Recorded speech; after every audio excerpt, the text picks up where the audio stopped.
నడుచుకున్నాం కాబట్టి క్రీస్తుతో నడుచుకున్న వారికి ఉండటం అనేది కావాలి. నేనంటున్న మాట ఒక దేవునిగా సేవకుడిగా ఒకవేళ చిన్న చిన్న విషయాల్లో మిస్టేక్స్ అయితే అంటున్నానంటే ఈ 40 దినాలు ఒకవేళ క్రీస్తు దర్శన జీవితంలో క్రీస్తుతో నడుచుకుంటున్నానా లేదా అనే విషయాన్ని మనం జాగ్రత్తగా చూసుకుని ఈ 40 దినాలు సరి చేసుకుంటాం. అందుకోసం నీ వాక్యమే నన్ను, అది నా బాధలు నమ్మది అన్న వాక్యాన్ని బట్టి ఎలా ఉంటున్నాం ఆలోచించండి. అది అప్పసు చక్కగా మాట్లాడుతూ ఉన్నాడు.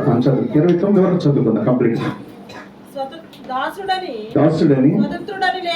దాసుడని స్వతంత్రుడని లేదు, పురుషుడని స్త్రీ అని లేదు, యేసుక్రీస్తునందు మీరందరూ ఎలా ఉన్నారండి? ఇక యేసుక్రీస్తునందు అందరూ ఏకమైన వారు ఉన్నాం. హల్లెలూయా అంటే అర్థం ఏంటి?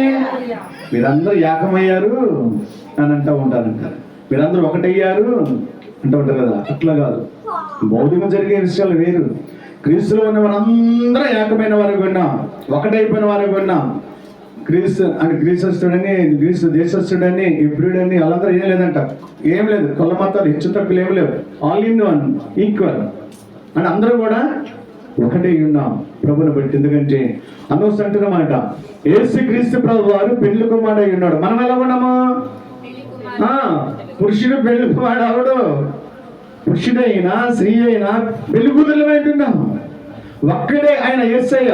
ఎలాంటి వాడంటే పెళ్లి కుమారుడు రాబోతున్నాడు. మనందరం ఏం చేయాలంటే పెళ్లి కుమారుడు యేసుక్రీస్తు వచ్చిన మనం పెళ్లి కుమార్తెగా వధువు సంఘముగా ఉండాలి.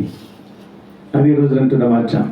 దేవుని వాక్యం మనకు వెలుగై ఉన్నది, మన బాధల్లో నెమ్మదై ఉన్నది. కాబట్టి క్రీస్తుని ధరించిన మన జీవితంలో వాక్యం అనగా దేవుడు కాబట్టి ఆయన ధరించుకున్న నీ జీవితంలో ఒకవేళ ఏమైనా చిన్న మిస్టేక్స్ ఉంటే, పొరపాట్లు ఉంటే, ఇది ఒక ఛాన్స్ అనుకుని 40 దినాల్లో సరిచేసుకోబడును గాక.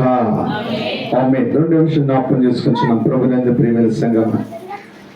అదే గలతీ రాసిన పత్రిక 4వ అధ్యాయము 4వ వచనం నుంచి 6వ వచనం చదువుకుందాం. అదే గలతీ రాసిన పత్రిక 4వ అధ్యాయము 4వ వచనం నుండి 6వ వచనం చదువుకుందాం. అయితే కాలము పరిపూర్ణమైనప్పుడు దేవుడు చూడండి, కాలము పరిపూర్ణమైనప్పుడు దేవుడు అంటే తన కుమారుని పంపాను. ఎక్కడ పంపాడు ఆయన? భూలోకానికి. ఎవరి కోసం పంపాడు? తన బిడ్డల కొరకు. మనందరం పాపంలో ఉన్నాం, లోకంలో ఉన్నాం. పాపమంతా నిండబడిన మన ఆ లోకంలో ఈ పాపం నుండి విమోచించగలిగి ఉండాలంటే పాపం లేని వాడే రావాలి. ఎవరైనా యేసయ్య ఒక్కడే పాపం లేనివాడు. Praise the lord. హల్లెలూయా. ఆయన పాపం లేని పరిశుద్ధుడు.